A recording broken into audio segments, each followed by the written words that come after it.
Hello friends, welcome back to my channel Varteta Learning Platform, and in today's video we are going to write a program which will be a program for the server, socket server, and also we will write one program which will be a client which will connect to the server through the socket programming. Obviously, socket programming is the one using which you will be connecting to the server. So we will create one server and one client, and we will demonstrate that how the client will connect to this server. And let me tell you that this server that we are going to create today will be accepting only one client. Okay, only one client.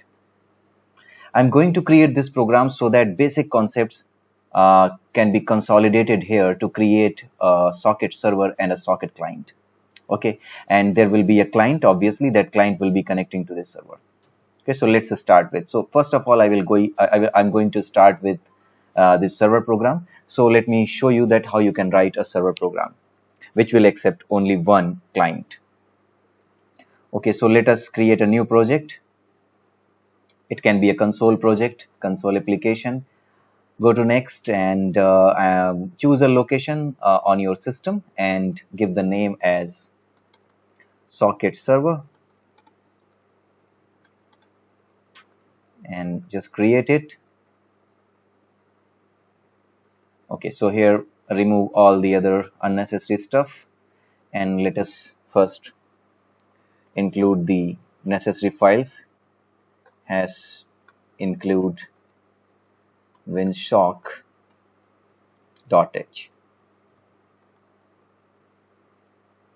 Okay, so about this file winshock.h, I have already discussed in one of the videos in the socket programming playlist. Okay, so you can go there, but today's video I'm going to specifically create it for consolidating all the socket client and server program in one video. Okay, so in one video I will just share all the code as well in the comment section, because earlier I was trying to share the code in the description section, and in the description section you cannot share the code because description section takes these things like angular brackets as a specific keyword, as a specific format, not format specifier, but rather a HTML tag, which is not acceptable there if it is not fixed completely, or if it is not belonging to any of the tags, HTML tags, valid HTML tags. So that is why there were some issues putting the code in the description section. So today I will put all the code in the comment section. So winshock.h, apart from that, what we have to do, first of all, we have to open a socket. All these concepts have been discussed, but today's video we are just going to consolidate the entire code in one video so that you can find everything at one place. So before opening a socket, that socket will be a listener socket, because you are going to create a server. So you need to create a listener socket which can listen for the which could be listening on a port for the incoming connections from the client. So before that, you need to initiate the environment, socket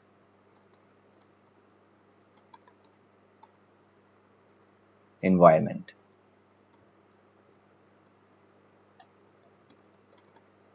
So for that, what you need to do, you need to create a variable of WSA data. Let's create a variable with name W, and then first of all you need to do one thing. Here you can declare one variable with name nReturn, which can have a value 0 initially, and then let's first start with this, and rate is equal to WSA startup. Let me tell you again that this WSA startup is not needed when you are writing your socket program in Unix environment or in the Linux environment. This is needed only in case of Windows. Okay, so it takes two arguments. First argument is the version that you want to use, which is 2.2. So you will use this make word. This make word is the macro. You can see the definition that what does it contains, make word.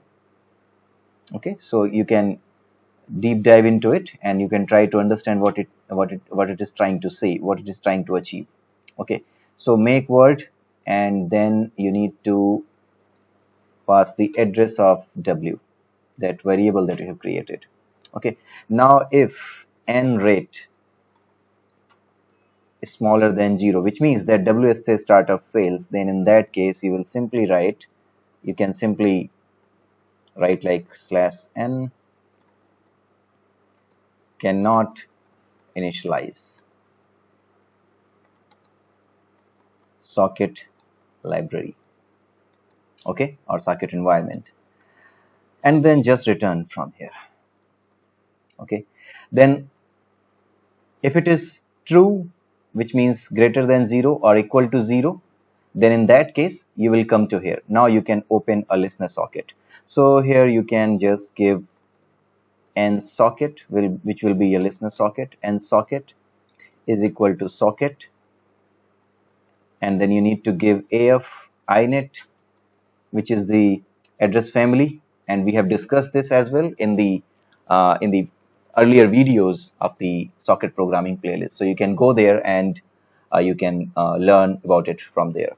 AF inet, and then what kind of socket you're going to use, whether you are going to use the connection oriented socket, which is a stream socket, or if you are going to use a datagram socket. So we are going to use here a connection oriented socket, sock stream. About the datagram sockets we will read later on. So you passed sock stream, and the last argument is the name of the protocol, macro for the protocol, right? So that if you want to use the TCP protocol, then you can write like IP proto TCP. You will find it here. Here you go. So IP proto TCP. So we are going to use the TCP protocol. And again, if n socket is smaller than 0, which means that socket was not initialized, then in that case what you can do the same thing. You can print a message, the cannot initialize socket, or you can write like listener socket, okay, and then %d, and what is the error? You can use this error no, right? Let me tell you, this error no that I have used, you don't have to declare it anywhere. This is a system global variable. Okay, let me just put it here. Ir-no is a system global variable which gets updated with the last API call return value or oblique result. Okay, why it failed, why it passed, the last API call, why it failed. The last API call is here. So if it fails, socket fails, then ir-no will contain the information. It will contain an error code which will tell you that why your socket was not initialized. Okay, so I hope you understood this, and everywhere, even here as well, you can use the ir-no, this variable, to find out why this WSA startup failed. Okay, after this, let's bind our socket. Okay, so before binding our socket, what we need to do, we first need to create a variable with sock header underscore in srv. Okay, and we have also discussed about this, like how to initialize it and how to use it. But again, let's consolidate all the code here. Sin address is equal, sin family is equal to AF underscore inet,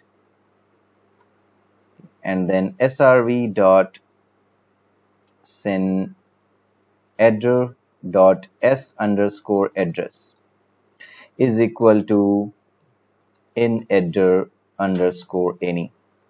Okay, let me tell you that this is not the most correct way. This is not the correct way that you use the in header any. In header any is pointing to the local IP address where your server will be running. But in fact, you should use the proper way of finding out the IP of your system and then converting that IP of your system and assigning that to s_header. Okay, you can use it only for the server when you are binding. In case you want to connect, you cannot use this thing. At the time of connect, you need to find out the correct IP and then you will be able to connect to the server. So for the server where you bind yourself with a particular port, there you can use this. Then what else we used to do? srv dot send port.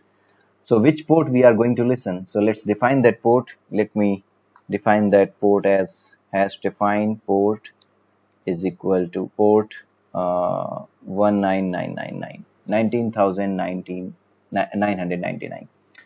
Okay, so here you need to use H2NS port. Host to network short. We have discussed this. Why we use the host to network short? Because host to network short will convert this port value, whatever value inside the port, to a network byte order, right?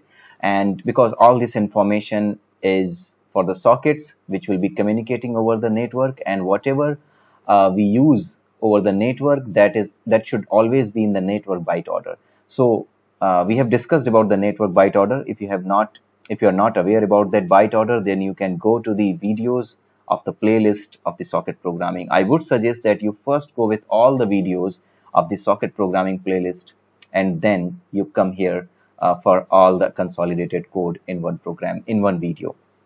Okay. And the last thing we used to do is memset address of srv dot sin 0, and then you give 0, and what is the size? Size is 8. Okay, now you need to bind it. So to bind, you need to use nrate is equal to bind.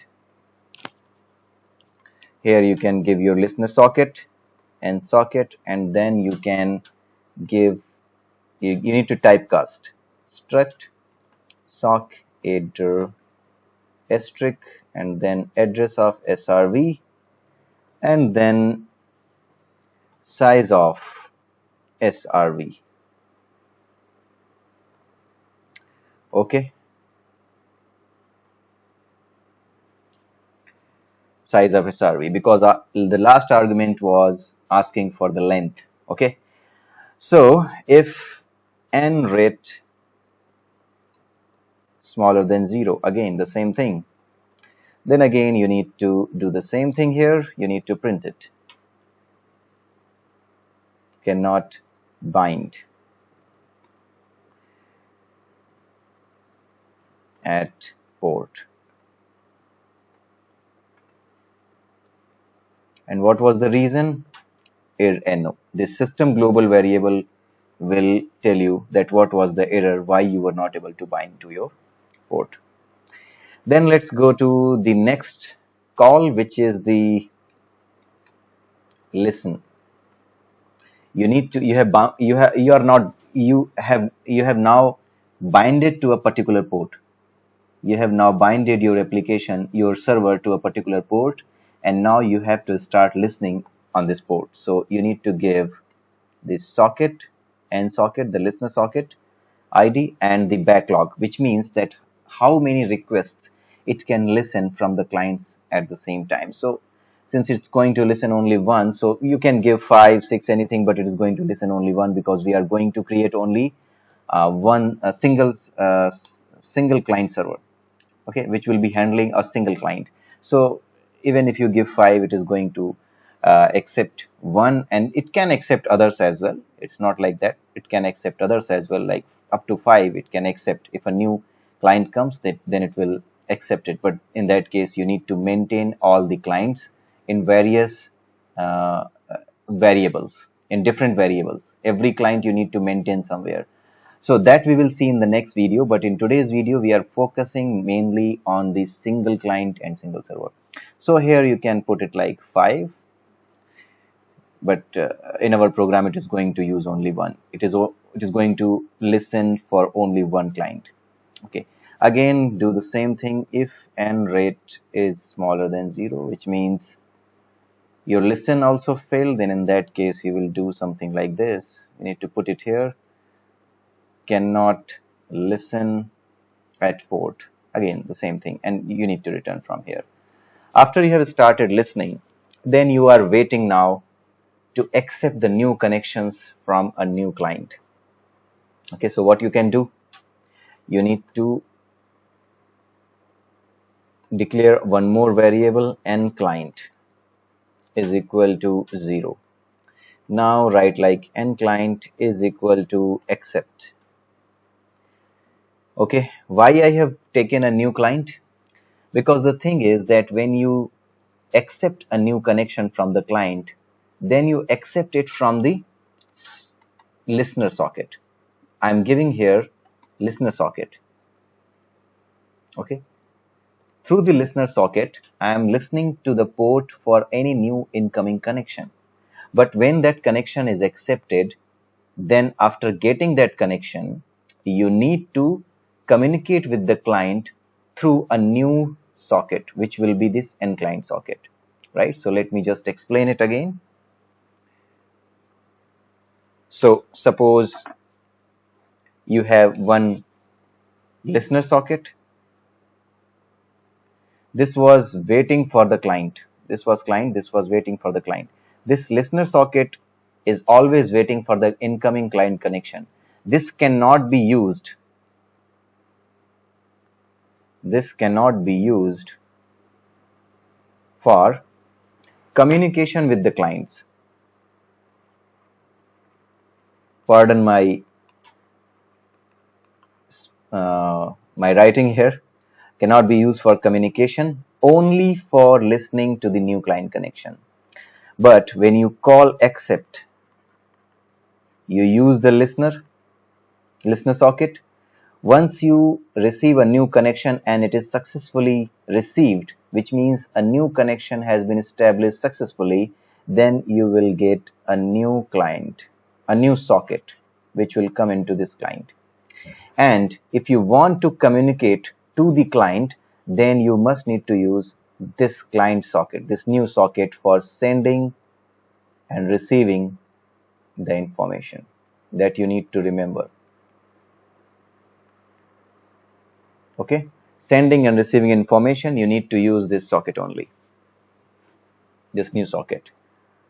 Okay, so let's do one thing, this accept, and here what you need to do after accept, you need to struct sock header asterisk address of srv, and then it asks for the pointer to address length. So it should be int addrlen is equal to size of, first you need to find out the size of srv that you declared earlier on the top here, this thing, and then you need to pass the address of this header line here, address of addrlen. Okay, and again if you fail, then in that case what you need to do, you simply need to print it here like you were not able to accept a connection, cannot accept at port this, cannot accept client. Okay, and then you can return. Okay, but if your accept is successful, then your client is ready to talk to you. So in that case what you need to do, you can,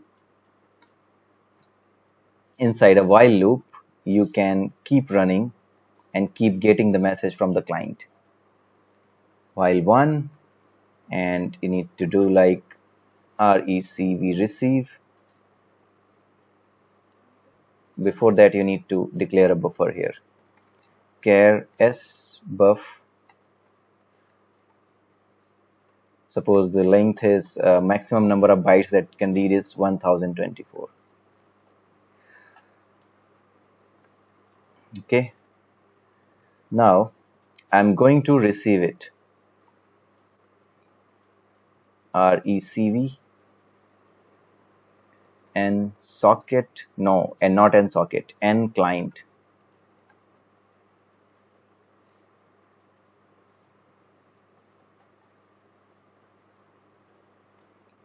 n client, and then what is the buffer? S buff. And then what is the flag? Leave it for now. Before that it's length, so 1024, and then the flag, so leave it for now and make it 0. So there are various meanings of various values for the last argument in receive function, but since we have to write a simple program where it is going to only accept the message that client is sending to it, so what we will do, we will simply use a 0 here. There are various meanings of various values here for the fourth argument that you can read that you can study and you can understand through our playlist which we have created for socket programming, in the same playlist basically. So once you receive it, you can start printing it. Print /n received message from client percentile /n percentile s, and then let me just give the name sbuff. Okay, so here we are ready with our server. Okay, and client will keep sending the message and it will keep receiving it. Okay, and we will keep printing it, right? So we are going to create the client as well. This server is ready. Now first of all, let us run this and let's see what happens if there is no client. I hope you can guess where it will stop. Yes, it will stop at accept. It will keep waiting at accept till a new connection comes. Okay, so let us run this. Here you see a number of errors here. It says that return function, it should return a value because it's a main function which is returning some value, so you need to write it something like this. In case of failures, you need to write -1, return -1, return -1, which indicates that it failed. Return -1, and then again here we are fine. Okay, so here if we fail, we will manage it. Okay, we are going to manage it, but the good practice is that if you find n rate is smaller than 0, then you break from this loop, give a message that there is some error in the server, there is some issue with the server, and you should stop it. Okay, so let's do that. Let's not do any mistakes. Let's write it perfectly. Cannot receive message.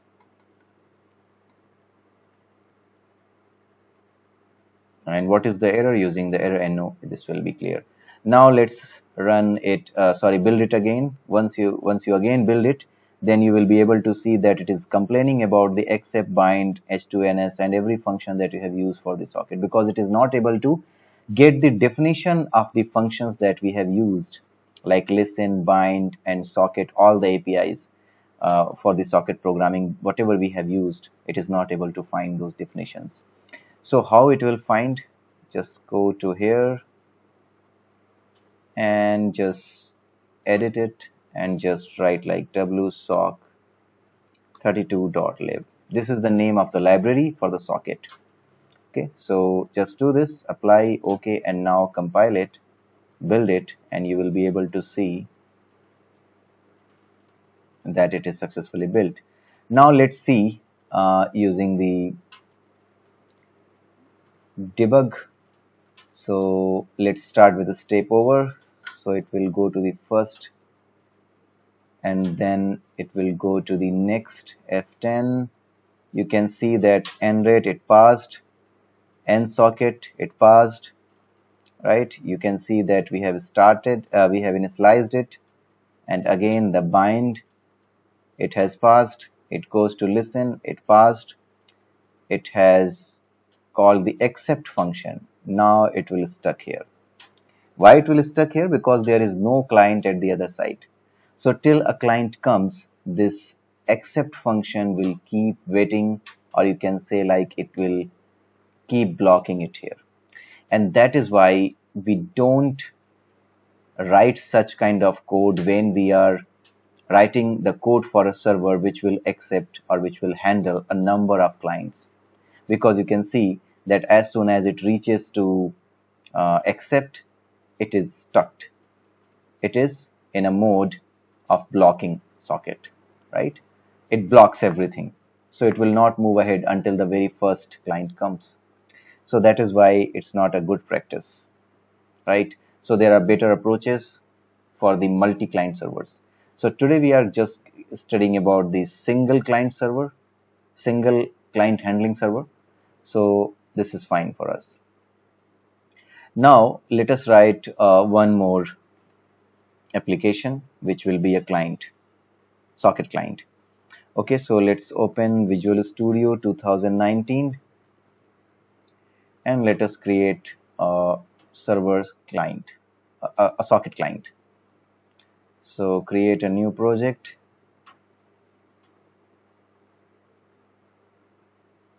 Again a console application, next, and write like name should be socket client and create it.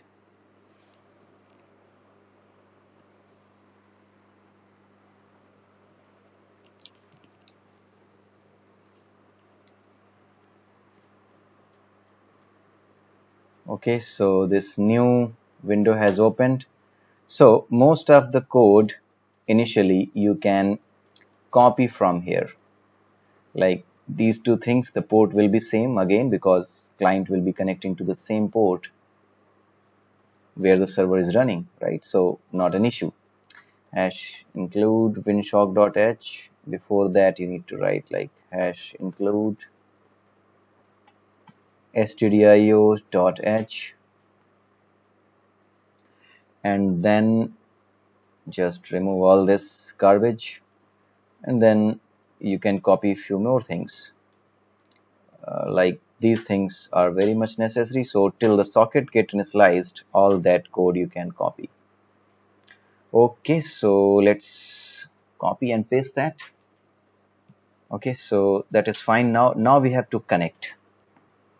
We have started the environment, initialize the library, socket library here, and then we have created a socket here.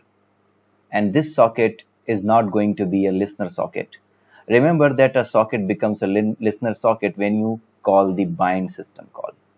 When you use it with the bind system call, just like here we have used, then it becomes a listener socket. Otherwise, it will not become a listener socket. Once you bind it, then it becomes a listener kind of socket.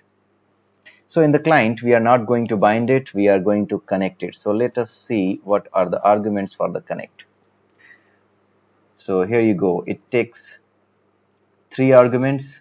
First one is the socket that you have created. The second one is sock header name, the same thing that we did for bind, right? So here what we have to do, we have to again use this srv. So srv dot send header is equal to af underscore inet. Okay, srv dot,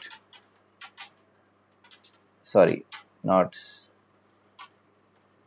sin family, here it's sin family, and then srv dot sin header dot s underscore header is equal to inet underscore address. Here you cannot use in header any. If you will use, then you will be in trouble. So here you have to give the IP address of your machine. So I'm on the internet right now, so let me check the IP of my machine. ipconfig is the command, and here you can see the IPv4 address. Just copy it and just paste it here. Okay, so inet header is the function that is used to convert this IP address compatible to the network byte order, and then it will assign to s underscore address. So I have given it a particular IP that my system has right now taken because it is on internet. Okay, so the next thing is srv dot send port is equal to port, oh sorry, s2ns, the same thing. Then port, why we use the s2ns, I have already told you, to convert it into the network byte order, because we are writing the socket program which will be running over the network, so it needs the network byte order. And what is network byte order? That you can read in one of the videos in our socket programming playlist, in the same playlist basically.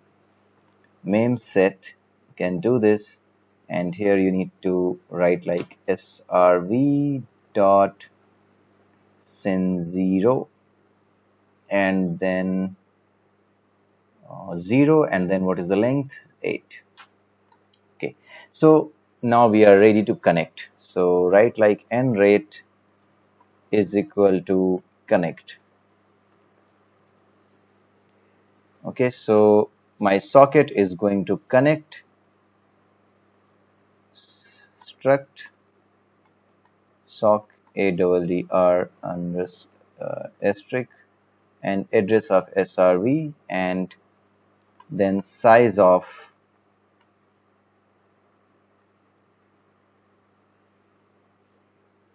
srv. Okay, so here now we are ready with our code to connect. Okay, again, if our n rate fails, then we can do these things.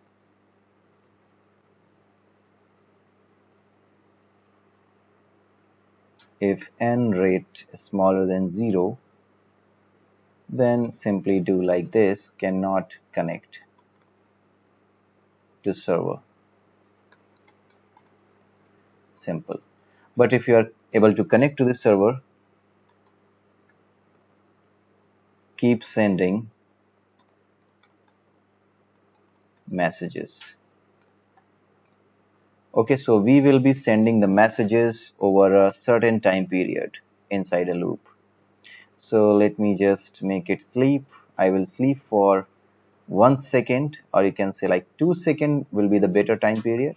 So after every 2 seconds, what my client will do, my client will send the message n socket,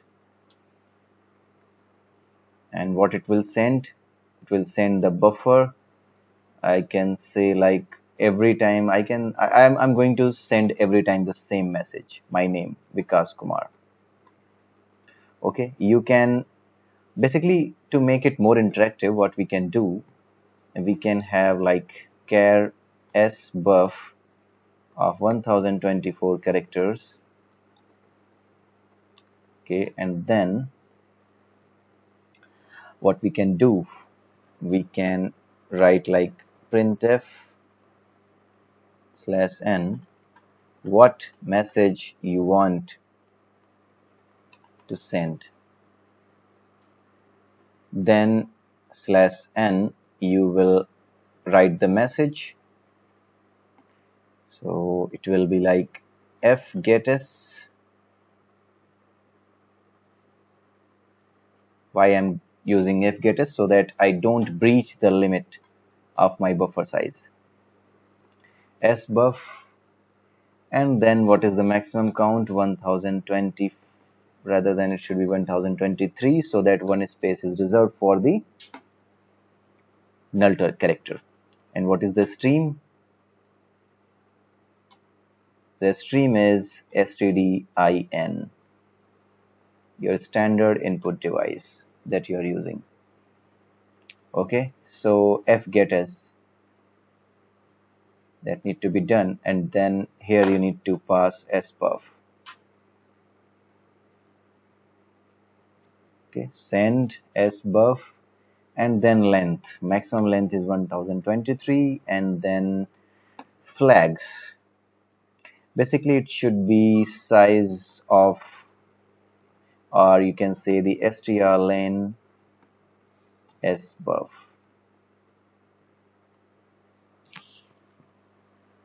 and 0.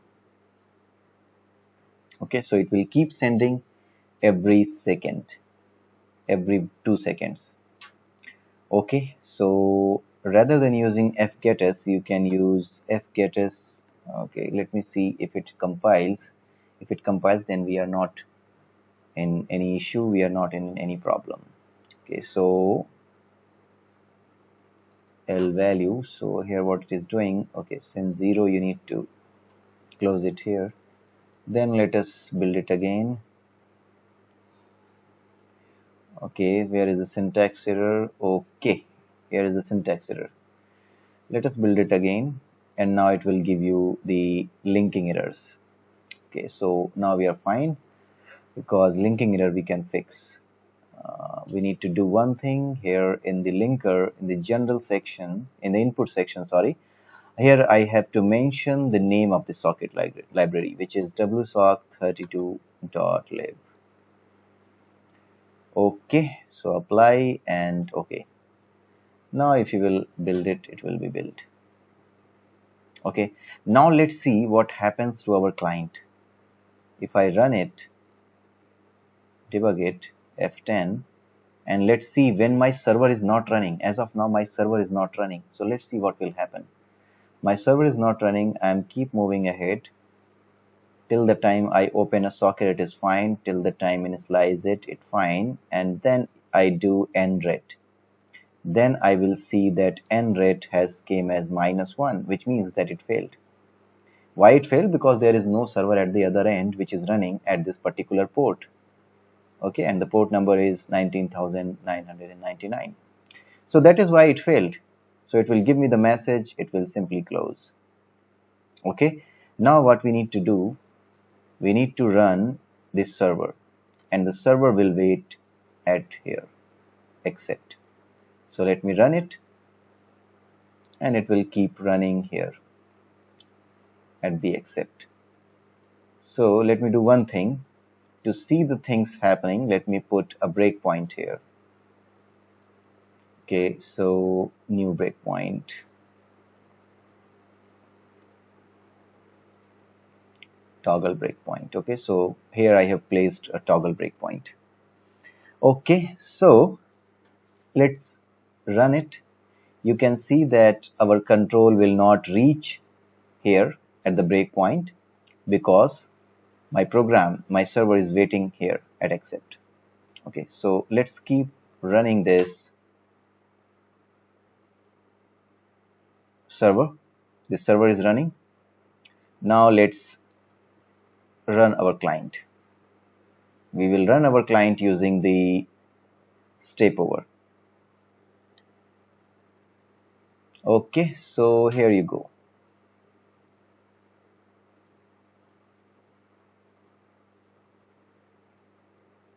Okay, so let's see. Okay, we are running the socket server. So socket server has got the connection now. Okay, so socket server has got the connection because the client has now moved here. So it is connected.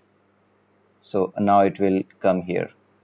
And before that, we need to move the socket till here. Okay, since we are running this in a debug mode, so you may not be able to receive the message till here. So let's see, in the client we can send a message. It says what message you want to send, and it asks for the message.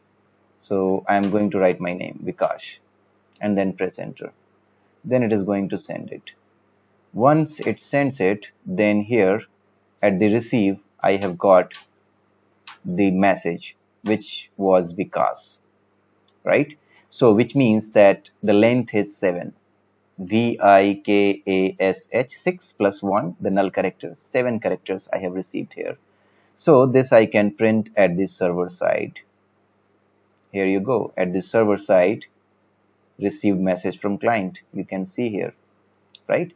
And now it will keep running inside the loop till it gets any message. Okay. So here again, if you in the client program, if you again go to the next iteration in the loop, It is waiting for 2 seconds, and after that it will ask you to provide a new message. Let's provide a new message. Let's provide message Narendra. So it is going to send it now. Now the control you can see is at the socket server, because socket server has received the message now, and now socket server will print the message that it has received the message from client Narendra. So this is the server and this is the other one, the client. What message you want to send, Narendra, and what message your server has received, Narendra.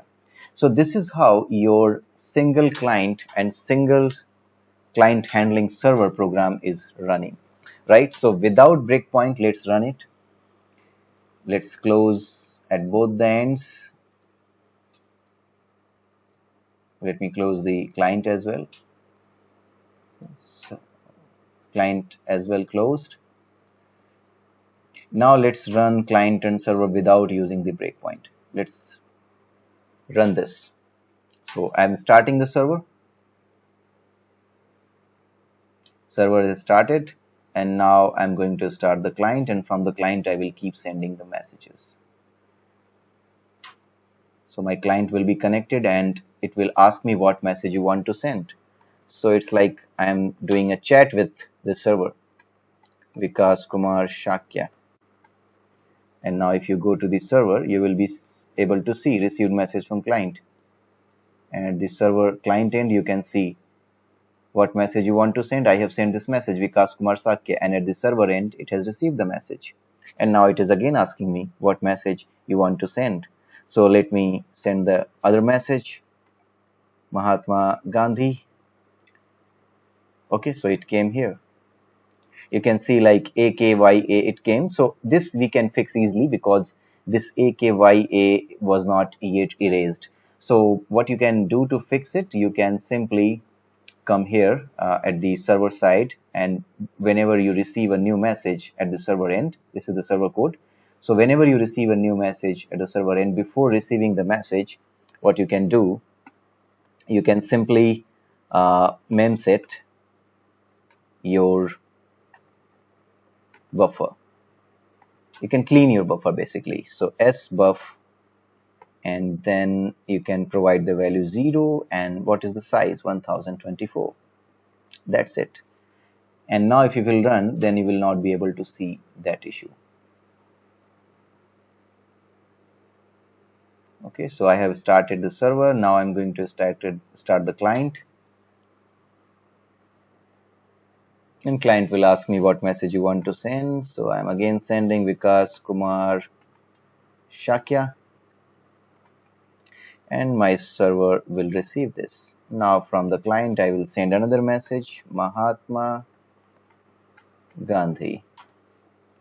And then again, you will receive at the server end, Mahatma Gandhi. But this time you have not seen this AKYA, which was overlapping the remaining message from the previous message. So why it happened? Because we have now fixed it. And what we have fixed, we have simply placed it here, like in the server side. What we have done, we have cleaned the buffer every time a new message is received.